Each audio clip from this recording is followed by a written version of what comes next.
Are you having struggles with note-taking or reviewing in your subjects in school? Then the Renote is for you. Our Renote system.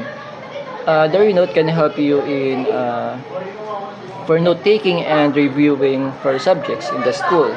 And in Renote, we can search or scan for the jargon words, and when scan the jargon words, it will show the definition and it will help you.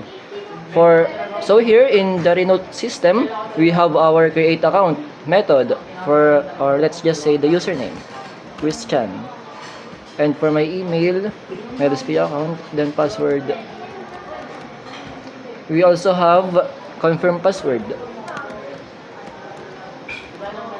Then create account. Then the prompt will say, account created successfully, welcome to Renote. Then if okay, it will head to the main interface.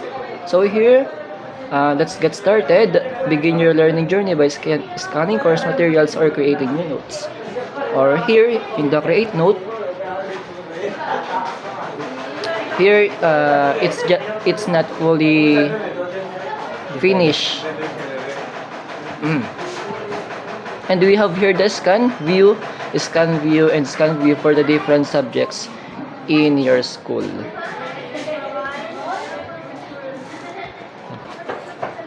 And that's all for our system introduction for the main function of our Renote system. Thank you.